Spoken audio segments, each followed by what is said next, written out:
Factuel. Le rendez-vous de toutes celles qui osent. 9h passées 42 minutes à Douala, mesdames et messieurs, si vous vous connectez à l'instant, vous écoutez Factuel. Factuel, c'est votre programme phare qui met en lumière la femme entrepreneur, la femme d'impact, oui, celle-là qui ose. Dans le fauteuil de l'invité aujourd'hui, je vous le disais en début d'émission, je suis pas seule, je suis accompagnée d'une brave dame qui fait, je sais pas comment expliquer, un travail d'homme, mais établi par une femme. Elle s'appelle Madame Ouété Brenda. Brenda Ouété ou Ouété Brenda? Brenda Ouété. Brenda Ouété. Bonjour Madame, comment vous allez? Bonjour Madame Balima, moi ça va très bien. Et vous? Je vais super bien, c'est le jeudi. Alors, si vous devez faire une brève présentation de vous, qu'est-ce que vous direz à nos auditeurs? Bon, je dirais d'abord bonjour à tous. J'espère que vous allez tous bien, que vous êtes bien réveillés ce matin. Je suis tout simplement une fille qui a grandi. Beaucoup grandi. Je suis mère. J'ai une précieuse grande fille. Et donc voilà, je suis architecte aussi. Je suis fille. Oui. De parents, je suis sœur, je suis amie de plusieurs très très précieuses personnes. Donc voilà, et bon, aujourd'hui on est là pour parler surtout de l'économie et de comment on peut s'impacter tous. Oui. Voilà, donc dans ce sens-là, je dirais, bon, j'ai fait un petit parcours que je continue encore à faire, je continue à grandir, j'ai beaucoup grandi, je travaille depuis plus de 21 ans. Et donc, voilà, je suis là de parler de ce que j'ai pu apprendre, ce que j'espère encore apprendre. Oui. Et surtout, j'espère pouvoir impulser sur les visions que j'ai et que j'espère que tout le monde, que tous ont, enfin, impulser sur les visions des autres pour qu'on puisse avoir un super pays, super Afrique, super monde. Voilà. D'accord. Alors, Madame Ouété, Madame Brenda, je peux vous appeler Brenda? Oui, Christy. Alors, Brenda, dans Factuel, dans l'équipe Factuel, il y a une petite fuineuse. Ok. Voilà. Donc, celle-là, elle allait un tout petit peu dans la vie de Brenda. Ah bon. Donc, je te propose d'écouter ce portrait, de rester juste pour toi, par Joël Hélène. Wow. Ok. Brenda Ouété, camerounaise, âgée entre 50 et 55 ans, est une femme d'exception. Maman d'une magnifique fille, elle incarne des valeurs sociales bantoues tout en étant profondément ancrée dans sa foi chrétienne. Son parcours, riche en diversité, va de l'école primaire au Cameroun à une école d'architecture du côté de l'Allemagne avant de s'épanouir professionnellement sur 3 continents.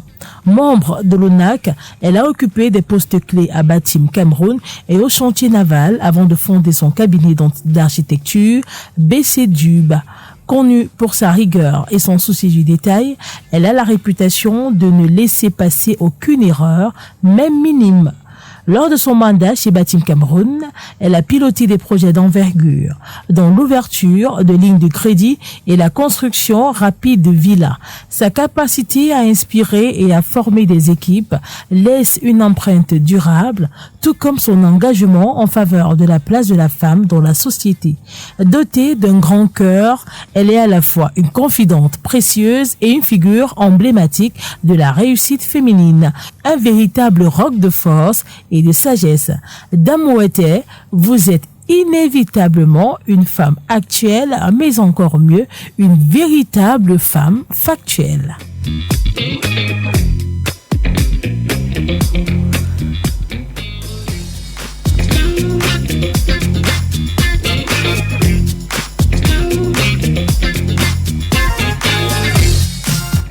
Alors, quelque chose à rajouter? Ah mais non, surtout pas. Je suis, comment dire, plus que flattée, surtout ça me met dans une humilité très forte. Merci beaucoup. Merci Jojo. Tu as réussi ton coup. Alors, Brenda, qu'est-ce qui vous a inspiré à poursuivre une carrière dans l'architecture? L'innovation, la création, la curiosité, le fait de pouvoir prendre rien et en faire quelque chose de la beauté, les couleurs, et de surtout réaliser les rêves des autres. C'est-à-dire de pouvoir rendre concret quelque chose que quelqu'un souhaite et lui donner un sourire à travers la concrétisation de cela.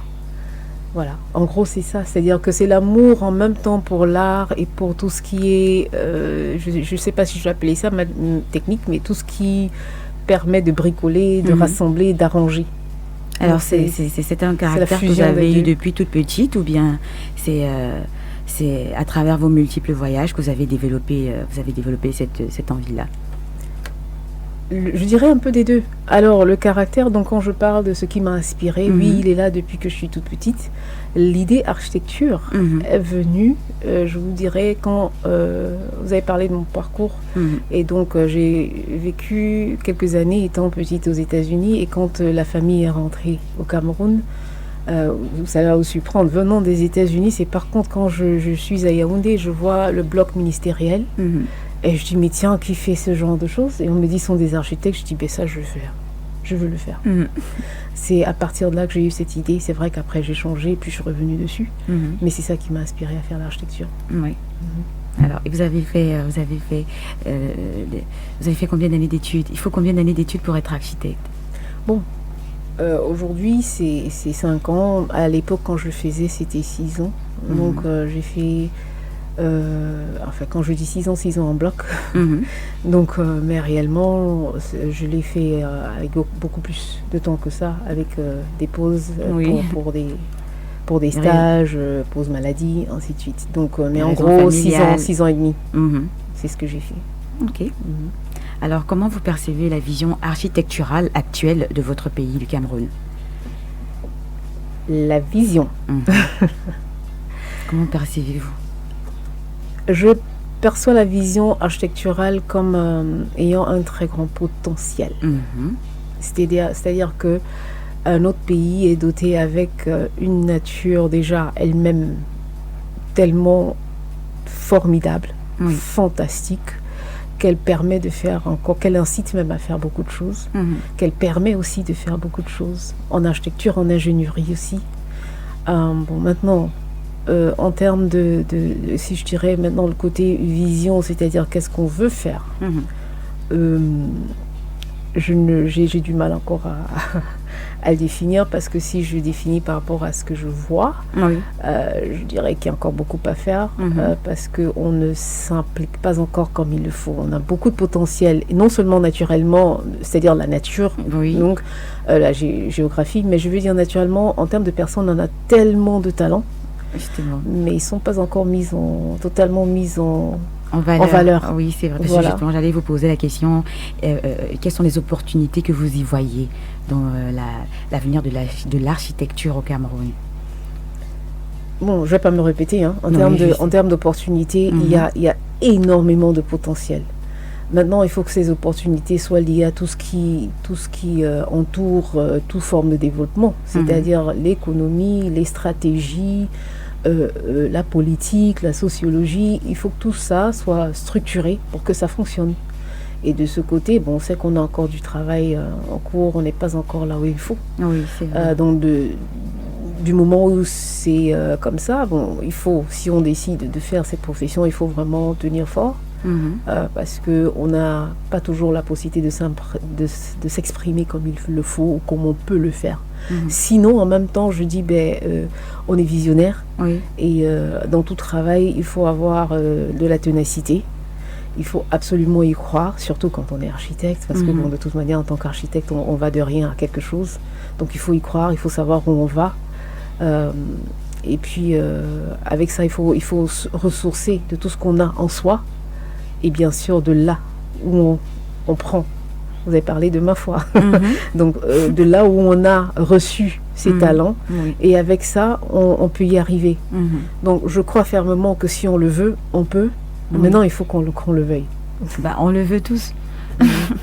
Alors, je voulais vous demander comment l'architecture peut-elle contribuer au développement durable et à l'urbanisation du Cameroun? Bon, déjà, l'architecture fait partie intégrale de l'urbanisation du Cameroun. Maintenant, en termes de contribution durable. Je dirais l'architecture, en fait, est à la base. L'architecture, la construction sont à la base de tout développement. Oui. C'est-à-dire, puisque pour faire tout ce qu'on a à faire, on a besoin des espaces structurés, et c'est ce que fait l'architecture, c'est-à-dire de prendre le vide et de l'organiser pour que l'être humain, les outils, les animaux puissent y fonctionner. Quand je dis les animaux, bon, bien sûr qu'ils ont leurs espaces, les animaux qui sont peut-être sauvages, mais sinon les animaux domestiques et nous tous, il faut bien pouvoir fonctionner dans une organisation. Et c'est ça l'architecture en fait, c'est de prendre les espaces qu'on a, de les harmoniser, de les organiser pour qu'ils soient adaptés à nos besoins. Donc l'architecture est à la base de tout développement. Oui. C'est-à-dire pour qu'on puisse développer, il faut penser avec les architectes, avec l'architecture.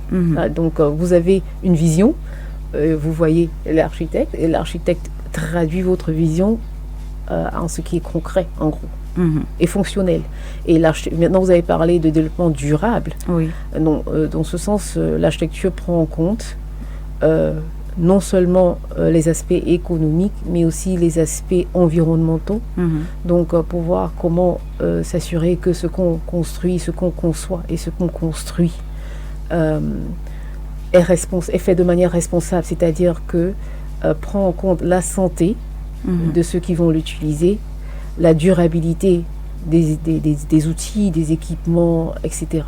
Prend en compte les stratégies politiques du pays, c'est-à-dire la vision politique du pays. Ah oui, absolument, absolument. Pour que quand on conçoit, on voit plus loin. On voit pas seulement ce qu'il faut faire aujourd'hui, mais on voit qu'est-ce qu'on pourrait, ce dont on pourrait avoir besoin dans 10 ans, 20 ans, 50 ans, et qu'on conçoit pour que ce soit utilisable pendant ce temps, mais surtout pour que après ceux qui seront en train de avoir besoin ou bien en train de travailler plus tard puissent prendre la relève. Oui. Voilà, donc l'architecture est à la base de tout cela. Mais ça se voit même dans l'histoire de l'architecture, quand on regarde il y a quelques siècles, les architectes, voilà, justement, et c'est-à-dire qu'ils étaient à la base de tout ce qui était le développement de plusieurs pays. L'Égypte, enfin en Afrique, tout comme en Europe. Voilà. Alors justement, quand on parle d'Égypte, on revient à cette culture africaine-là. Et déjà, avec votre style, ça se voit que vous êtes bien ancré dans votre, dans votre culture africaine. Alors, je voulais savoir, est-ce que vous avez une approche unique qui intègre la culture africaine dans vos projets? Ça, c'est une très bonne question. Je dirais que j'ai une approche qui est liée à la culture que j'ai reçue comme éducation, qui est camerounaise, mais mixte américaine, et puis ayant fait mes études en Europe, j'ai un tout petit peu de l'Europe, de l'Allemagne. Donc c'est vraiment un mélange. Je suis très fière de mon héritage, qui est de quelque part au Cameroun. Et donc, ce que je fais, c'est d'essayer de comprendre d'où je viens, en termes de l'héritage, je dirais ponctuel même, d'où sortent mes aïeux directs, mais aussi du reste du Cameroun. J'essaye de comprendre cela, et où je peux, j'intègre cela dans les concepts que je fais. Quand je dis où je peux, ça veut dire que ça dépend de l'aspect même du concept, et ça dépend du maître d'ouvrage, c'est-à-dire de la personne qui veut avoir le projet. Donc, parce que là, il faut voir le besoin de la personne et si la personne est ouverte à avoir cela. Donc, mais je dirais que vu que j'ai chacun de nous est un produit d'un ensemble, forcément, il y a un impact de tout cela. C'est-à-dire le côté africain, le côté camerounais, le côté de l'éducation que j'ai reçue de mes parents, et puis le côté de l'impact que j'ai eu des autres parties d'éducation que j'ai eu, que ce soit américain, que ce soit allemand, que ce soit européen. Voilà. À ce jour, vous avez déjà eu combien de réalisations? Oh, je voulais compter. J'ai jamais compté. C'est bizarre, je sais pas. Ça fait quand même 21 ans. Oui, mais je fais pas le compte. Il faut que je réfléchisse, parce que entre les projets qu'on fait, qui sont réellement réalisés dans le sens de construire, Oui. Et les projets qu'on fait qui sont terminés, qui ne sont pas encore construits, qui seront construits, d'autres qui n'ont pas eu de suite. Il faut que je réfléchisse vraiment. Je ne peux pas vous donner un nombre exact de ceux qui ont été construits, sans compter les projets qui sont de masse. C'est-à-dire que, par exemple, vous avez parlé du projet dans l'introduction de Batim, où là c'était 27 villas, mais elles étaient plus ou moins identiques. Est-ce que je vais compter ça comme un projet ou comme 27 oui. Voilà. Par contre, il y en a d'autres où j'ai un seul bâtiment, où il y a une seule villa pour une seule personne. Il y a mon tout premier boulot au Cameroun, mon tout premier emploi qui était pour le yard pétrolier de Limlé, du chantier naval. Ça, c'est immense, moi, mais je ne l'ai pas conçu. Ce projet, mais ce que j'ai conçu, c'était le projet des logements. Là, il y en avait, c'était pour 2500 à 3000 logements. Wow. Donc, où j'ai fait jusqu'à un certain niveau, et puis on a arrêté. Donc, c'est difficile de compter et de dire, bon, voici ce qui a été fait, ce qui n'a pas été fait. Il y a beaucoup, quoi. Ouais. Il y a beaucoup de projets. Et puis, bon, voilà. Donc, je voulais savoir si vous avez des exemples ou des exemples de vos projets où la fusion entre votre culture européenne et africaine si vous avez eu des réalisations à faire à travers ces deux fusions de culture-là. Réalisation construite ou bien seulement conçue? Construite et conçue. Bon, j'oserais. Je pense que je laisserais mieux les maîtres d'ouvrage, c'est-à-dire les propriétaires, ont parlé, mais je vais parler quand même, je vais dire que j'oserais parler l'un de mes premiers projets personnels, c'est-à-dire que j'ai fait individuellement. C'était juste une villa pour un couple qui a été très bien réalisé, et le couple a été vraiment très très satisfait de ce qu'ils ont fait. C'est une villa qui est à Makepe et qui est encore très très bien entretenue. Je dirais que oui, là il y a eu une fusion. Je ne sais pas si elle est très évidente, mais je dirais que pour moi si, parce que bon voilà, j'ai pu incorporer juste des idées, des notions de construction, je dirais des monuments qui sont de l'ouest en allant vers le nord. Donc la grandeur, des trucs majestueux. Et j'ai mélangé ça avec des géométries assez simples. Oui. Donc la géométrie simple qui vient plutôt du côté de l'impact européen. C'est vrai qu'on a aussi des géométries simples en Afrique, mais vraiment plus simplifiées et plus aiguës, si on veut. Bon, là, je commence à rentrer un peu dans ce qui est abstrait. Il ne faut pas que je vous perde. Ben non, donc, voilà. On se comprend. Alors, il est 10h00, mesdames et messieurs. Je sais que cet échange, elle est tellement intéressante pour vous. Vous n'avez pas envie de vous déconnecter. Mais on va prendre une petite pause et on vous revient tout de suite après. Le rendez-vous de toutes celles qui osent.